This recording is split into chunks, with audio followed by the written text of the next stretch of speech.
Handog ng Radyo Pilipinas World Service ang programang Global na Tayo. Pag-uusapan, hihimayin, aalamin ang mga isyung pinag-uusapan ng bayan at dadalhin sa pandaigdigang plataforma. Global na Tayo, talakayang hindi lang pambansa, bagkus pang global community pa. Global na Tayo, dito sa Radyo Pilipinas World Service, ang online digital station ng Pilipino saan man sa mundo. Tara na, Global na Tayo! Muli po isang mapagpalang pagbati ngayong araw na ito ng Martes. Ngayon po ay araw ng Martes, ika-30 na po tayo sa buwan ng Disyembre. Ito po ang programang Global na Tayo, hatid sa inyo ng Himpilang Radyo Pilipinas World Service. Ako po yung lingkod, Ray Sampang. Ang Himpilang Radyo Pilipinas World Service ay isa po sa mga himpilan ng Presidential Broadcast Service Bureau of Broadcast Services. And of course, kami po ay nasa patnugot na rin ng Presidential Communications Operations Office. And of course, tayo po ay nasusubaybayan sa pamamagitan ng ating Facebook Broadcast Live. Sa inyo po mga Facebook browser, type lamang Radyo Pilipinas World Service. Sa ating pong YouTube channel, tayo po ay nasusubaybayan din sa pamamagitan ng ating YouTube channel. Ano po? Sa inyong pong mga YouTube browser, type lamang Radyo Pilipinas World Service. At sa pamamagitan na rin ng ating shortwave broadcast, tayo po ay maaaring mapakinggan sa iba't ibang panig ng mundo. Yan po ay sa pamamagitan naman ng mga facilities ng Voice of America sa ating mga kasamahan dyan sa BOA sa Tinang, Tarlac. And of course, nandyan pa rin ang ating live audio streaming. Okay? At tuloy-tuloy rin po tayo sa ating programa ngayong araw na ito ng Tuesday. Today is December 30th. Ka-holiday ngayon dito sa Pilipinas, sa ating bansa, sa paggunita po ng ika-129 na taong pag-alala sa kabayanihan ng ating pambansang bayani Gat Jose Rizal. At ngayon pong umagang ito, nagkaroon ng mga activities, wreath-laying ceremonies, at iba pang mga aktibidad kaugnay sa paggunita natin sa kabayanihan, sakripisyo ng ating pambansang bayani Gat Jose Rizal. Pero sino nga ba si Gat Jose Rizal? Sa kasaysayan ng ating bansa. Kilala natin siya bilang isang national hero. Nag-alay ng kanyang buhay para sa inang bayan, di ba? Isang doktor, ophthalmologist o optometrist, doktor sa mata, magaling sumulat, manunulat, nakapaggawa ng dalawang historical na libro, di ba? Noli Me Tangere, yung kilalang libro na kanya ginawa. And of course, bukod sa kanyang mga personal exploits na exile sa dapitan, nag-aral sa Espanya. Nagkaroon ng kanyang mga kilala rin si Pepe, kung tawagin po, ng kanyang mga kamag-anak, close friends, Pepe. Si Pepe po naging sabihin na nating mapagmahal din sa mga magulang. At nagkaroon din ng ilang mga istorya ng mga pagmamahal. Yan, di ba? Mga kasintahan, marami. Pero sa bawat pahina ng kasaysayan na ating alam, meron pa ba tayong dapat malaman kay Gat Jose Rizal bilang isa nating pambansang bayani at yung mga sakripisyo na kanyang inalay para tayo ngayon ay magkaroon ng kalayaan na ating tinatamasa. Yung freedom of speech na ating tinatamasa ngayon, yung mga karapatan natin na nagagamit tuwing tayo magsasagawa ng mga rally, ng mga protesta, yung pong demokrasya na ginagamit natin ngayon as form of government, at marami pang iba. At para sagutin ang mga katanungan niya, kasama po natin ang ating historian. Matagal na natin kasama dito sa ating himpilan. Ating historian, walang iba kundi si Mr. Danilo Lumabas. Magandang umaga, Ginoong Lumabas, at welcome back to Global na Tayo dito sa Himpilang Radyo Pilipinas World Service. Magandang umaga po, Sir Ray, at sa lahat po ng mga sabayang nanonood po, kikinig sa inyong palatuntunan sa Radyo Pilipinas. Magandang umaga po sa inyong lahat. Thank you very much, Ginoong Lumabas. So today is the 129th commemoration celebration of Dr. Rizal's martyrdom and sacrifice para sa ating bayan. Unang-una para sa mga kabataan natin, at masking sa ating mga kababayan na nandito sa loob at maging nasa labas ng bansa. Ano ba ang kahalagahan ng Rizal Day sa kasaysayan ng Pilipinas? Actually, ito yung isa sa mga siguro dapat maintindihan lalo na ng mga kabataan ngayon. Bakit ba natin ginugunita at pinagdiriwang ang naging kabayanihan ni Dr. Jose Rizal ngayong December 30th? Alam natin na si Dr. Jose Rizal ang kinikilala natin by popular claim as our national hero. At ginugunita natin to kasi kinikilala natin at dinarangal yung mga naging kontribusyon niya sa ating kasaysayan, kung paano niya tinaguyod ang ideya ng patriotismo o nasyonalismo, ang konsepto ng katarungan at kalayaan sa atin sa pamagitan ng kanyang mga nasulat na mga nobela at ilan sa kanyang mga nasulat din na ilang mga bagay at mga naging panuntunan at mga katuruan sa mga kababayan natin noong panahong yon. At naging tulay din kasi si Jose Rizal upang ma-inspire ang maraming mga Pilipino para itguyod yung ideya ng integridad at pagmamahal sa bansa natin at paano maging isang Pilipinong nagmamahal sa bansa natin, maging proud sa ating pagkakakilanlan o identity bilang mga Pilipino. Higit sa lahat ay ginugunita natin yung December 30th bilang araw kung kailan namatay, naging bayani si Dr. Jose Rizal sa pamagitan ng pagbaril sa kanya sa Luneta. Alam nyo kasi sa petsang ito na nagbigay daan sa execution o pagkabayani ni Dr. Jose Rizal, nagbunga ito dahil sa mga iba't ibang mga nagawa niya para sa ating bayan na kung saan hindi ito nagustuhan ng pamahalang kolonyal ng Espanya noon sa Pilipinas. Kaya naging ganito kung nagkahinatnan ni Rizal.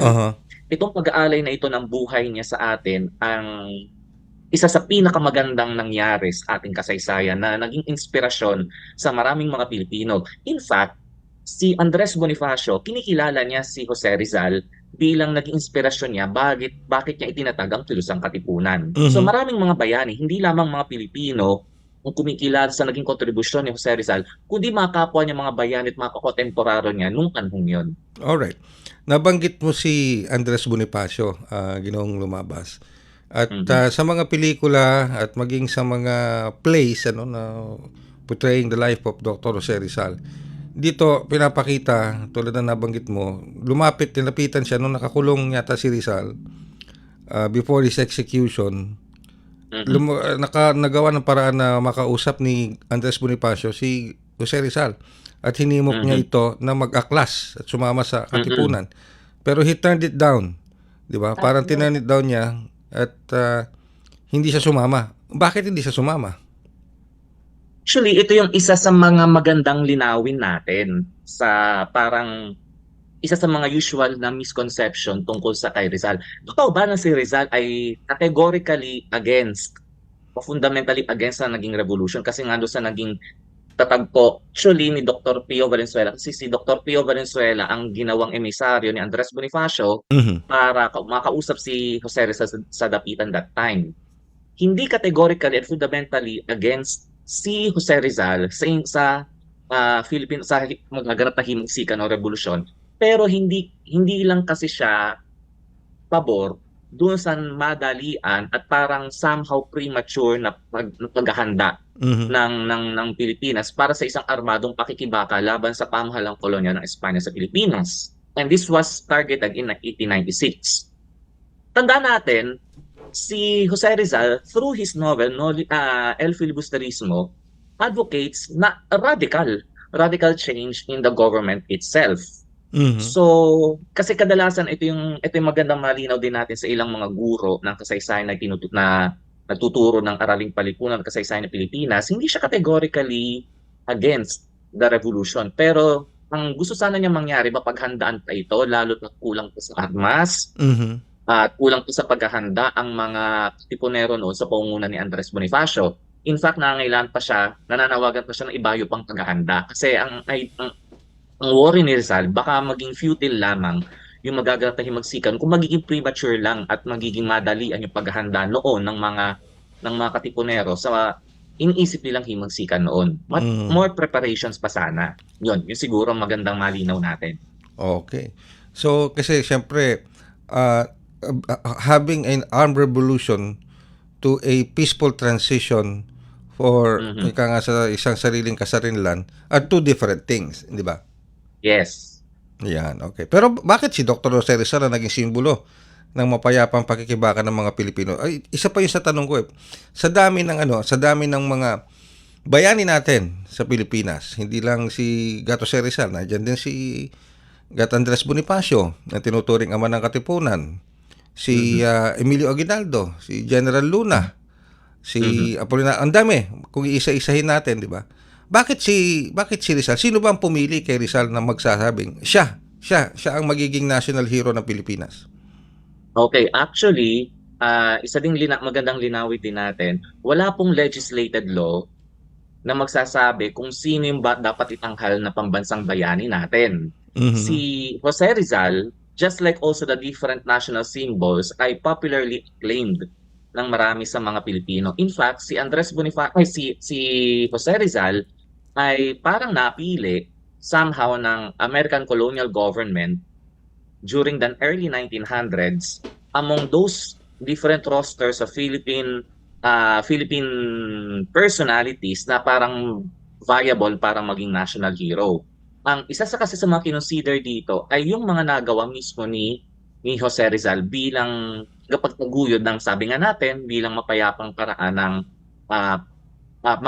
nagtataguyod ng mapayapang paraan ng pagbabago sa ating lipunan sa mismong bansa natin. So, there's no such thing as legislated. Pero, ako naman kasi hindi naniniwala na dapat ang bayani nile-legislate.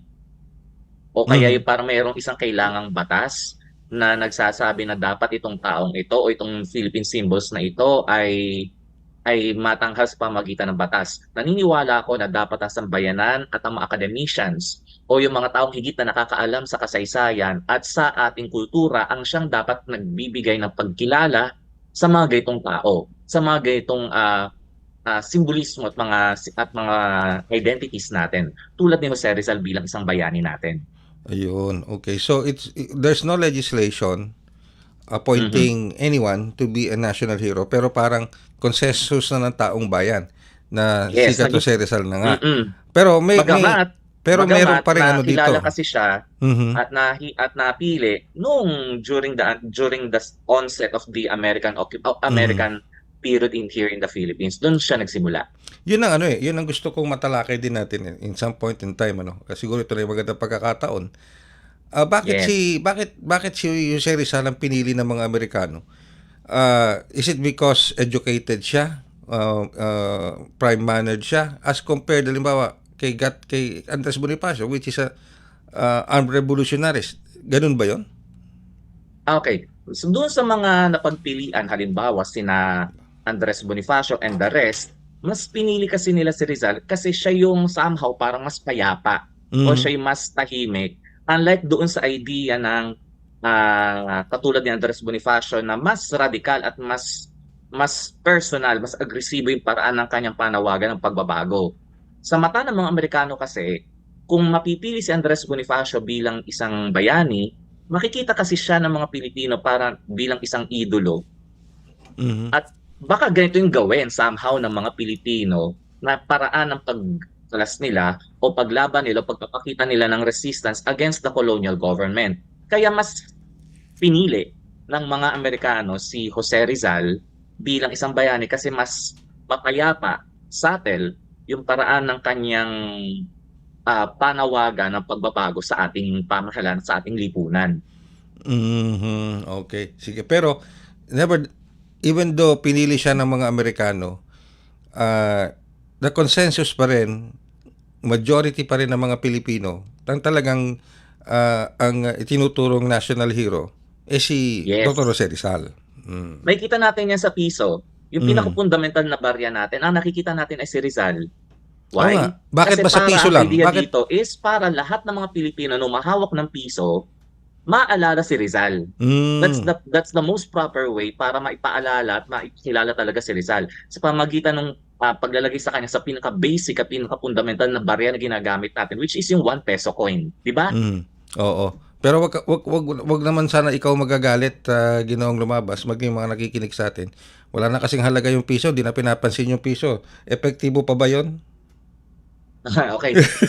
Sa lahat ng mga barya naman natin, lahat naman ito ay fundamental kahit na ito man po ay kumbaga bumaba ng halaga ng piso, Oo pero nga nandiyan eh. pa rin naman ang piso Oo. bilang paraan ng palitan natin Kasi ang usual, sa kalakalan at saka sa mga commodities natin sa labas ng ating oo. tahanan o sa mga negosyo natin. Ano lang 'yan, side ano 'yun, side topic lang 'yun. Yung piso na 'yun. Anyway, pero ito, kasi sabi mo nga, ano siya, napili siya nung I think ulitin ko, napili siya ng mga Amerikano pero the consensus is majority of the Filipinos, not the Americans, but the consensus of the majority of the Filipinos, talagang kinikilalang bayani si Gato C. Rizal. And that's it, Yes, ano.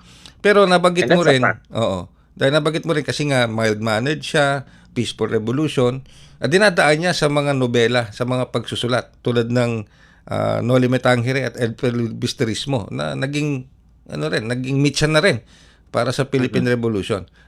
Paano ba naka-impluwensya itong Noli Me Tangere at El Filibusterismo sa paggising ng damdamin ng ating mga kababayan noon? Actually, hindi lamang yung Noli Me Tangere at saka yung El Filibusterismo yung naging malaking, though talagang itong dalawang nobela na ito naging malaking contributory factor para magising ang damdaming nasyonalismo. Kundi, tanda natin, si Rizal din ay nagsusulat din ng mga liham sa kanyang mga kapatid, sa mga kakilala niya dito sa Pilipinas, na kung saan ay pinapahatid niya yung kanyang nasasaloob Mhm. tungkol sa ilang mga issues na nangyayari sa Pilipinas. Halimbawa, yung sulat niya tungkol sa mga kababaihan ng Malolos or the Philippines a century hence. Dito sa mga sulat na ito, sa mga liham na ito na pinadala ng ating pambansang bayani, dito niya nilalahad na ba yung mga dapat na ideal na kilos at attitude na dapat minamanifest ng isang Pilipino. Mhm. Ngayon, going back doon sa Noli Me Tangere at El Filibusterismo, naging importante itong dalawang nobela na ito kasi una, higit sa lahat, ang naging ah, reason o dahilan bakit ito sinulat ni Jose Rizal is to expose, number one, yung colonial abuses. Mhm. Importante kay Jose Rizal na ma-expose at maipakita sa mga Pilipino na ito yung nangyayaring realidad sa bansa natin. Kasi number two, dito ngayon papasok yung pangalo niyang dahilan to Mhm. ignite na nationalism. Hindi magigising ang damdaming nasyonalismo ng mga Pilipino kung hindi ma-expose at hindi kumbaga isusupalpal sa mukha ng mga Pilipino yung realidad na nangyayari sa Mhm. bansa that time. Mhm. Yung mga colonial abuses both sa simbahan noon during that time, yung Mhm. nangyayari pang abuso sa level ng pamahalaan. Kasi Mhm. tanda natin, kung babasahin natin ang Noli at ang Fili, meron siyang mga tinukoy na mga iba't ibang klase ng abuses, most especially corruption. Mhm. Sabi ko nga parang sinulat na 'to ni Dr. Jose Rizal more than a century years ago and then yet until now relevant pa rin. Yes, oo. Una, Mhm. yung korupsyon sa loob ng simbahan or the phylocracy, yung korupsyon sa loob ng pamahalaan mismo, at yung korupsyon, pangatlo, sa mismong level ng taong bayan. So, exposing these kinds of problems, itong cancer na ito ng lipunan, ang magpapagising sa mga Pilipino, bakit na ganito yung nangyayari sa bansa natin? Wala ba tayong gagawin? And with that, dito pinakilala ni Jose Rizal na walang reresolba sa problemang ito ng mga Pilipino, kundi tayo din mga Pilipino. Kailangan natin munang mahalin mismo yung bansa natin kung gusto natin magkaroon ng pagbabago sa bansang ito. And that's what happened. Mhm. It's the byproducts of Noli and Fili. It ignited the nationalism and this caused to steer yung damdamin ng patriotismo sa ating bansa. And it shaped the national identity of the Filipino. Ito yung nangyayari sa bansa natin. Mhm. Ang nakakaano pa dito, Ginoong Lumabas, hindi lang sa Pilipinas kilala si Rizal. Sa ibang bansa Mm. rin, kilala, I think sa Germany, parang meron pa yata siya, correct me if I'm wrong, sa Germany meron pa siyang rebulto doon eh. Tama ba yun? May rebuto din siya doon. Meron din siya sa Sa, China sa na China. parang sa China bilang pagkilala din doon sa paternal roots Mhm. ni Jose Rizal. Pati sa Spain, doon sa bansang Yes. kanyang, 'di ba? Hindi ko naman masabing kinalaban, pero technically ganoon na rin 'yun. Pero sa Spain kinikilala rin siya. Yes. So hindi lang dito sa loob ng bansa, pati sa labas ng bansa ano. Pero ganito, sa inyong okay. Kung ito kasi napag-usapan natin, yung the usual na kilala ng tao, no? Sa libro, sa napapanood sa TV, sa movies, marami na mga movies ang lumabas tungkol kay Rizal. Pero meron bang, bilang isang historian, meron ba kayong mga, o ikaw o mga kasamahan mo sa historical society or sa mga organizations na katulad nito, may mga myths ba na dapat maintindihan ng publiko tungkol Oo, kay Rizal? actually, biktima dyan ang marami sa mga nairal kung ilang mga guro ng araling panlipunan at ilang Mhm. mga nagtuturo din ng kasaysayan na magandang malinaw din natin. Una, yung nga, nabanggit ko kanina tungkol nga doon sa totoo ba si Rizal ay categorically against the revolution? No. Mhm. Kaya nga nasulat nga niyang El Fili kasi meron siyang gustong magganap ng malaking pagbabago sa kasaysayan natin. Mhm. Siguro yung isa pa na magandang malinaw natin na naririnig ko pang tinuturo, especially sa ilang mga guro ng Pilipino ay una, sabi daw si Jose Rizal daw ang sumulat nung sa aking mga kabata.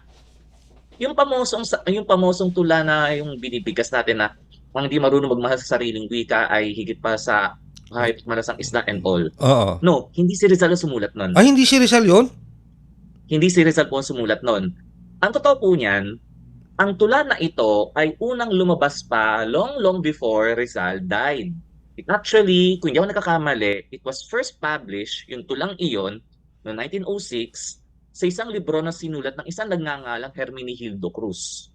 Okay. Sabi nitong Hermenegildo Cruz na ito, nakuha daw niya itong tula na ito sa isang taong nagngangalang Gabriel Francisco na kakilala daw ni Rizal. Mhm. Pero walang existing na tula na sinulat mismo ni Rizal. Kasi tandaan natin, si Rizal, extant or kumbaga available ang lahat ng mga sinulat niya mula sa mga sinulat niya nung siya ay bata pa hanggang sa mga correspondences and letters na sinulat niya both kay Blumentritt, sa mga kapatid niya, sa nanay tatay niya. All available yan. Mhm. Maliban doon sa tulang yon. So, katulad nga sinasabi natin, no source, no history. So, hanggat walang lumilitaw na mismong sulat yon mismo ni Jose Rizal at inasa lang natin sa hearsay na sinabi daw ni ganito, na pinasa lamang kay ganito, hindi natin masasabi na itong tula na ito na sinulat ni Jose Rizal ay sinulat nga niya talaga. Mhm. Ang malinaw dyan, yung tula na iyon ay unang lumitaw pa 1906 pa. Mhm. Wow. Doon sa libro na iyon ni Hermenegildo Cruz. Tuloy maraming ang mga mito na nilabas Mhm. na naririnig ko ng mga sinasabi. Sama na natin mga ilang conspiracy theories at tulad daw si Jose Rizal daw ay si Jack the Ripper. Hindi naman alam naman natin hindi totoo. Anak na tatay daw si Jose Rizal ni Adolf Hitler na alam naman natin hindi totoo. Ayan, oo. So, Napaka-farfetched naman. Gusto ko lang maano dito, bakit ito nananaig? Mhm, Yung mga ganito, samantalang ilang beses na ito dinidebunk ng maraming sa mga guro ng araling palipunan, na maraming mga historians.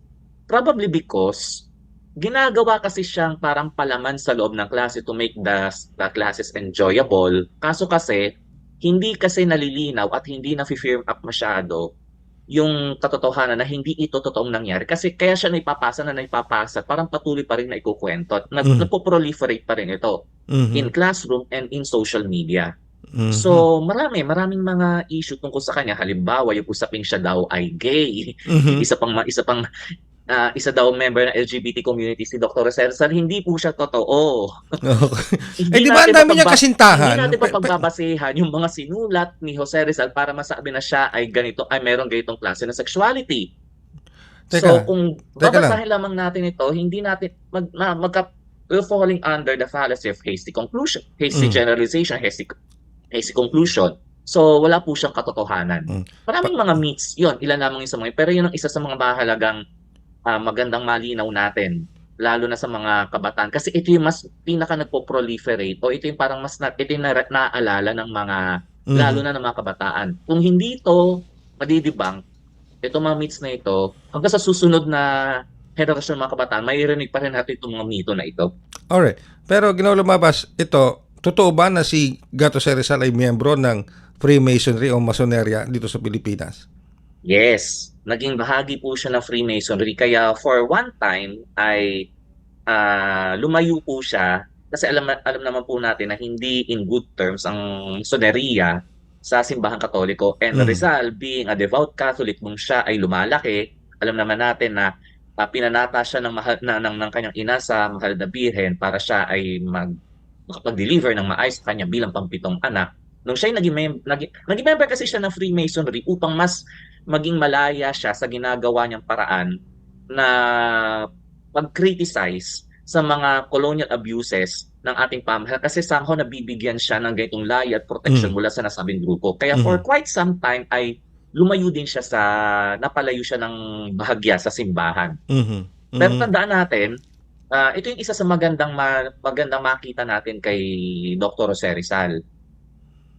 Si Jose Rizal, kung tutusin, kung siya lang ang masusunod, at kung magiging karaniwang tao lamang siya, he could be just a simple anybody, isang karaniwang mga Pilipino na mabubuhay, kakain, matutulog, magpupursue ng kanyang propesyon, mamamatay, na hindi makakalimutan lamang siya. Pero kasi si Jose Rizal, he took the extra mile kasi. He could, meron siya mga ginawa na beyond doon sa dapat na usual na niya dapat ginagawa bilang isang karaniwang Pilipino. Pwede na siyang kumain at manahimik na lamang siya sa isang sulok eh. Totoo. Pero kasi dahil hindi niya kasi matiis yung mga nangyayari sa bansa natin at siya mismo bilang isang Pilipino, hindi siya mapakali na hindi niya magamit ang kanyang impluwensya during that time para iboses yung mga nangyayaring korupsyon at manawagan ng reforma at pagbabago sa bansa natin. Kaya niya ito ginagawa. At itong mga bagay na ito, ang isa kung talagang pinakakahangahangang bagay na ginawa ni Rizal na dapat sana ginagawa natin sa kasalukuyang panahon. Tayo mga Pilipino kasi dapat, yung iba sa atin, kontento na lamang na nanonood na lamang, nakikinig sa mga nagaganap ngayon sa bansa natin, nananahimik na lamang tayo, at mabubuhay naman ako kahit magpalit naman ng gobyerno o kaya mawala tong mga ito. Buhay na ako, kumbaga. Kaya nga lang, tayo bilang mga Pilipino, kung titingnan natin yung values na ito ni Rizal, sa panahong nagaganap itong mga bagay na ito during his time, the different colonial abuses, hindi siya nanahimik, nagsasalita siya, ginamit yung kanyang impluensya, ginamit yung kanyang talino upang makapag-ambag sa bayan. Parang ito din yung panawagan din ni Rizal sa kasalukuyang panahon. Kaya itong pag-aaral na ito ni Rizal ay hindi naman to a thing of the past eh. Mas relevant siya hanggang kahit sa kasalukuyang panahon. Now, speaking of that relevance hanggang sa kasalukuyang panahon, ito bang mga prinsipyo at paniniwala ni Jose Rizal, lalo na nung kanyang nabubuhay pa siya at pinaglalaban niya nga itong kalayaan natin ng Pilipinas, paano ito may ugnay? Ito yung tanong ko pero tatanong ko na rin, kung sakaling nabubuhay si Rizal ngayon, or if somehow ang makapangyarihang Diyos sa langit nagsabi, Rizal, bumaba ka muna sa lupa, bumalik ka sa Pilipinas. Mangyari ito. Diba? Bumalik ka sa Pilipinas. Kung mangyayari, ano lang, bumalik ka sa bansa mo, sa Pilipinas, sa iyong inang bayan, na kung saan nagsakripisyo ka ng buhay, inalay mo ang buhay mo para sa kalayaan nila. Bumaba ka, tignan mo ngayon kung ano ang kalalagayan ng Pilipinas at paano namumuhay ang iyong mga kababayan, lalo na yung mga naiwanang yung kasalukuyan nanunungkulan sa gobyerno. Ano sa tingin mo kaya ang makikita at magiging assessment ni Rizal? Though ang mga historians technically do not adhere to that kind of question kasi nga it violates the idea of presentism. Kasi hindi naman natin malalaman yung totoong nangyari. Kasi hindi naman siya totoong nangyari. Pero kung ilalagay natin si Rizal kasi, hindi lamang kasi siya nagpapadala ng kanyang mga komento tungkol sa nangyayaring problema sa bansa natin, kundi siya din ay nakakatanggap ng mga sulat mula sa kanyang mga kaanak, especially sa mga kapatid niya. Kasi tandaan natin, nung nandun siya sa Europa, ang mga kapatid niya, like Pasiano, si Narcisa, ang ilang mga kapatid, nagpapadala ng mga sulat sa kanya at nire-recount sa kanya kung ano yung mga nangyayari sa kanila sa Kalamba. Kung paano sila napaalis, paano tumataas yung bayarin nila sa mga gaytong bagay na gayto'y naranasan ng kanilang ina. So si Rizal ay hindi lamang nagsasalita mula doon sa kanyang saloobin. Siya ay nafe-feed, siya ay fueled mula doon sa lahat ng mga correspondences sa mga sinasabi sa kanya ng kanyang mga kapatid, mga kaanak dito sa Pilipinas. And based doon sa kanyang nagiging aral, mga ginagawang pag-aaral sa Europe at naging experience niya, dito siya nakakapag-formulate ng kanyang idea tungkol sa paano tamang pamamahala, Mhm. ano yung ideya ng korupsyon.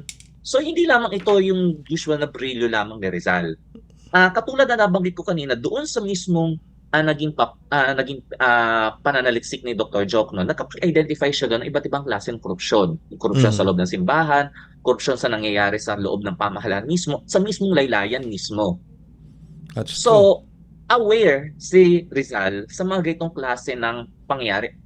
Ang konsepto ng korupsyon ay hindi lamang parang invention lamang ng kasalukuyang panahon natin. Nangyayari na siya dati pa at Mhm. hindi banyaga dito ang Pilipinas. Alright. So Now with this, mula mhm. doon sa mga pinapadala niyang mga sulat sa atin ay sa Pilipinas sa pamamagitan ng kanyang mga kapatid, doon sa dalawa niyang nobela, nagbibigay siya ng kanyang mga inputs, teachings, ano nga ba ang tamang pamamahala? Ano Mhm. yung idea ng moral fiber? Ano ba dapat ang isang pinuno? Ano ba dapat ang gawain?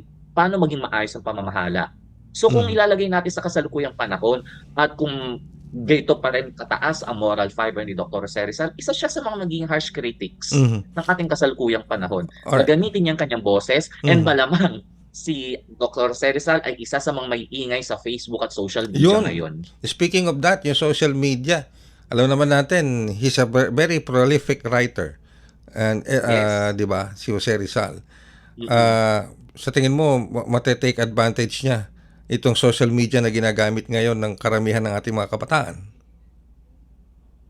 Most likely, katulad ng sinabi ko kanina, noong panahong yon ang isa sa pinakamakapangyarihan noon na paraan para may propagate mo yung iyong mga ideas at paniniwala is through books. During his time, Mhm. are the books, pamphlets, at mga letters. Nagsulat siya at naglabas siya ng kanyang nobela, Mhm. nagbibigay siya ng mga talumpati, nagpapadala siya ng mga sulat kasi ito yung nakikita niyong epektibong paraan para may pahatid niya yung kanyang mensahe sa lahat. Mhm. Kung ilalagay Siguro natin si Rizal sa kasalukuyang sapatos ngayon ng mga kabataan ngayon, malamang gamit niya lahat ng mga social media at kanyang sasabihin ng lahat ng mga nangyayari sa bansa natin ngayon. siguro ginawang lumabas kung ngayon, halimbawa, nandito si Rizal o bumalik si Rizal, ano? We could only imagine. Oo, Malamang anyway. binabash na rin siya. Sigurado 'yon. And May mga sanay na din basher si siya. Rizal sa mga bashings kung gagamitin natin yung terminong yun sa kanyang panahon dati. Mm. Alright. Pero ganito yung alright. Pero sa ganito bang panahon nakikita mo kasi 'di ba ang nature ni Rizal, if we're going to trace him back nung nabubuhay pa siya, ah, although you said categorically hindi naman niya tinatalikuran ang revolusyon ng himagsikan, pero he would rather Yes. go for a peaceful revolution. So sa tingin mo ba sa mga nangyayari nga tulad ngayon nito mga nakalipas na buwan, meron tayong trillion peso march, meron tayong mga kilos protesta laban sa korupsyon, nasa kalsada, nagrarally, nagkakabatuhan. Do you see him there o mas makikita mo na idadaan niya to bilang kung magiging kolumnista siya, writer siya sa dyaryo, sa social media, instead na gumagawa ng nakikisali sa mga rally? Katulad sinabi ko kanina, we could only imagine. Kasi hindi natin mailalagay talaga yung sarili, Mm. yung si mismong si Rizal sa kasalukuyang panahon. But, kung titignan natin yung kanyang ginawa before, malamang gagamitin niya kung saan siya magaling sa Mm. pagsusulat. Yun. Mm. Kasi Sabi alam ni Rizal sa kanyang sarili na magaling siya magsulat. mm. Marami siyang nilabas Yes. na mga Mm. liham. Ito, nagawa nga niya yung mga nobela niyang yan. At nagsusulat din siya sa ilang mga pagkakataon upang may pahayag niya yung kanyang damdamin. And kaya sabi ko, malamang gagamitin niya yung kapangyarihang alam niya upang Mm. magamit iyon sa kasalukuyan. Mm. Now, ang tanong, ito siguro second to my last question, Ginoong Lumabas. Yung bang sakripisyo, pagbubuwis ng buhay ng ating pambansang bayani Gato Jose Rizal sa Bagong Bayan, sa May Luneta, ngayong araw na ito, 129 years ago, was it worth it? Ito na ba yung sinasabi ni Gato Jose Rizal na pinapangarap niya na inalay niya yung buhay niya para sa kalayaan ng inang bayan? Ako naniniwala ako na hindi futile yung nangyaring ginawang sakripisyo ni Jose Rizal. Hindi ito nawala ng saysay. Bagamat nakakalimot tayo mga Pilipino, na may mga taong nauna sa atin na nag-alay ng buhay para sa bansa natin at hindi dapat natin sila binibigo. Ang nangyayari kasi sa atin, may mga pagkakataon na nakakalimot tayo doon sa talagang tunguhin natin. Just like also yung tanong usually na natanong din sa akin, worth pa ba ang EDSA Revolution o worth pa ba yung nangyaring himsikan ng 1896? I think so. Kung naniniwala ako bilang isang guro ng kasaysayan na hindi nauwi sa wala mga ito. Ang importante, lalo na sa mga kababayan natin, ay patuloy na pag-educate sa kanila. Naniniwala ako na ang edukasyon pa rin ang tamang daan kung gusto nating mamulat ang mga Pilipino. Not just only doon sa sinasabi ng marami sa atin na ang edukasyon maghahango sa atin sa hirapan. Totoo.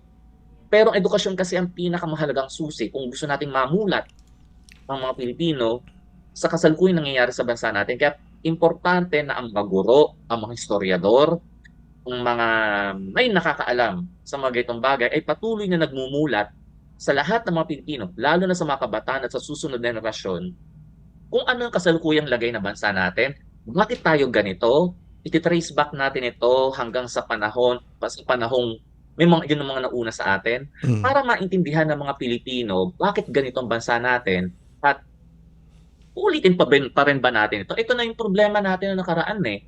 Ito pa rin ang problema natin ngayon. Uulitin pa rin ba natin ito sa susunod na henerasyon, sa susunod na bukas natin? Kaya sabi ko nga, pinag-aaralan natin ang kasaysayan para hindi lamang natin aralin ilan na naging jowa ni Jose Rizal, ilan siya pinatay, kundi para kung ano man yung pagkakamali na nagawa ng mga taong nauna sa atin, huwag na nating ulitin ngayon at sa susunod pa. Alright. Proper education. Okay. Now, ito, may mito, ewan ko kung myth ito, Ginoong lumabas. Kasi kanina napag-usapan natin, di ba, na nalinaw mo na yung mito na kasabihan na ang hindi magmasa sa sariling wika ay mas masawal pa sa mabahong isda, something like that. Hindi galing kay Rizal pala yon. Pero itong sabing ang kabataan ng pag-asa ng bayan, kay Rizal ba galing talaga yon? Yes. Ito'y nasulat niya sa kanyang tula na A la Juventud Filipina, kung saan itinutukoy niya mga kabataan bilang Bella Esperanza de la Patria Mia. Ito'y na kanya nasulat sa kanyang tulang yon, to the Filipino youth, to the A la Juventud Filipina. So yun talaga galing talaga sa kanya. Alright, sige. Yes. Okay. Ngayon, ito ang huling question. Ano ang iyong mensahe, lalong-lalo na ngayong sa ating mga kabataan, upang mas maunawaan at mabigyang pahalaga nila ang sakripisyo ni Dr. Jose Rizal? Una, ito'y panawagan sa lahat ng mga kabataan na aralin nyo yung buhay ni Rizal. Hindi lamang ito inaaral sa inyong Filipino subjects o sa inyong readings in Philippine history ngayon, kundi pag-aralan nyo mismo yung kanyang buhay o kaya doon sa Rizal course. Tayo bilang mga kabataan ay mayroong obligasyon na pag-aralan ang buhay ng mga bayani natin, lalo ngayon pinagdiriwang natin ang araw ng kabayanihan ni Dr. Jose Rizal. Kasi sa pamagitan ng pag-alam sa kanyang buhay, doon natin nauunawaan na ito lang ginawa ni Dr. Jose Rizal. Kaya na sinabi ko kanina, he could have lived a simple and normal Filipino life. Hindi na niya iniintindi yung problema sa bansang ito. Kadoktor na lang ako, I will have my own family, and mananahimik na ako. Ayoko sumali sa gulo. Pero kasi, hindi siya naging ganun. Hindi siya nanahimik, hindi siya nagpaka-normal. He took the extra mile.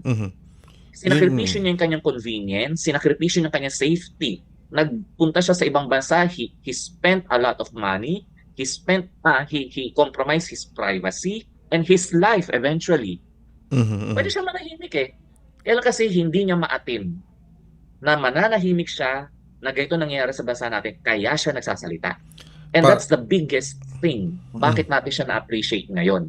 He have done something great to our country na dapat tayo mga Pilipino, lalo sa klase na nangyayari ngayon sa bansa natin, ay dapat magaya at ma-emulate natin siya bilang isang Pilipino. Tayo mga Pilipino, hindi dapat nananahimik sa nangyayari ngayon sa bansa natin. At magsisimula ito kung mahal natin yung bansa natin. Paano natin mamahalin yung bansa natin? Kapag inaaral natin yung kanyang nakaraan. Alright. Malalaman natin itong nakaraan na ito kung napapahalagahan natin yung yung mga ginawa ng mga bayani natin at pag pinag-aaralan natin yung ating kasaysayan. Okay. May kasabihan nga, di ba? Ginoong Lumabas. Evil thrives when good men do nothing. Parang gano'n na lang siya, gano'n siya, no? Yung Yes. ngayon, ito last na lang to. Last na lang. Ito mahaba tuloy ano natin, napaka-interesting ng usapan kasi namin ni Ginoong Lumabas. You mentioned kasi na dapat pag-aralan ng kabataan ang buhay ni Rizal. If we're going to take in context ang behavior, nature ng mga kabataan ngayon, paano natin sila maiengganyo na pag-aralan ang buhay ni Gato C. Rizal na talagang magiging interesado sila at they will take into heart? Napakahirap sigurong gawin nito dahil maraming kalaban sa atensyon ng mga kabataan ngayon, social media, Oo. 'di ba? Yung kanilang mga Yes. personal na mga bisyo, etc. Problema sa buhay, problema sa pamilya. How can we encourage, or how can historians like you, or 'di ba, encourage students, kabataan, na talagang pag-aralang mabuti ang buhay ni Rizal, hindi lang pag-aralan, but take it into heart and do it in action. Actually, una't higit sa lahat, diyan papasok ngayon ang role ng mga guro, ng mga academicians, mga instructors and professors ng Philippine history at ng mga social science subjects ang tuturo ng kasaysayan. Dapat gawing mas relevant ang pagtuturo ng kasaysayan ngayon kasi ang mga kabataan kasi may mga mababasa yan sa Facebook at ibang mga social medias tungkol sa isang bahagi ng ating kasaysayan. Sila kasi hindi pa nila gano'n ka well-equipped at hindi pa nila gano'n nakukuha yung mga skills o kasanayan, paano nila masasanay at masasala kung yung nababasa nilang bahagi ng kasaysayan na ito, 'di ba may mga gano'n tayong nababasa sa social media na nangyari daw o bahagi daw ng kasaysayan natin. Wala pa silang gano'ng kasanayan na masala kung ito nabasa nila ay totoo o hindi. Diyan ngayon papasok ang mga guro ng araling panlipunan, ng mga instructors at professors ng kasaysayan at ng mga social science subjects. They can consult their teachers. Sir, ma'am, may nabasa kong ganito, totoo ba ito? Magandang napoproseso ito ng mga guro ng araling panlipunan. Yun ang pinakamahalaga. In this age, na laganap ang disinformation, yung sinasabi nga natin na fake news, mga historical na pagbabaluktot ng kasaysayan, importante yung role ng mga guro na ito na tulungan ng mga bata na iproseso yung nababasa nila at maging mas relevant ang pagtuturo ng kasaysayan. Dapat maging mas enjoyable ang pagtuturo ng kasaysayan sa paraang hindi nakikita ng mga bata itong subject na ito na bilang one of those subjects lamang, kundi isang integral na subject na makatutulong sa kanila upang maintindihan nila yung present situation ng bansa natin. Pangalawa, ito ay para na din doon sa ilang mga public historians at ilang mga nagmamahal talaga sa kasaysayan who uses social media.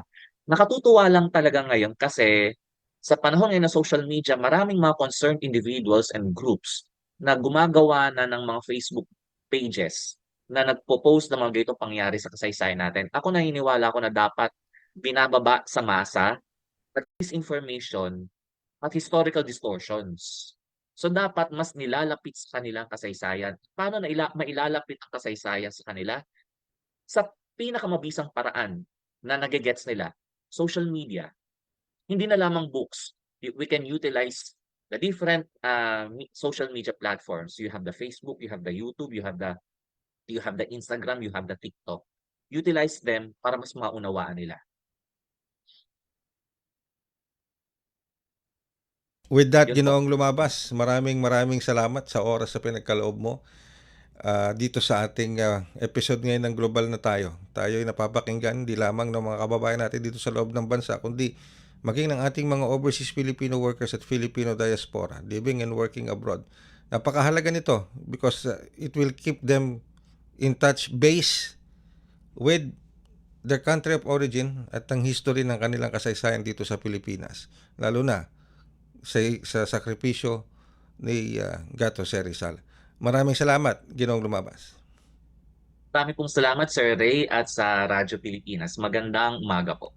Ang ating pong historian, walang iba kundi si Ginoong Danilo Lumabas. Ayan. So, maraming salamat po sa oras sa pinagkaloob nyo dito sa ating programa. At dyan po nagtatapos ang ating edisyong ito ng Global na Tayo. I hope sa ating pong pakikipagtalastasan kay Ginoong Lumabas, nagkaroon tayo ng mas malalim pa at mas malawak pang pag-unawa sa pagkatao, sa karakter, personalidad, buhay ni Gat Jose Rizal.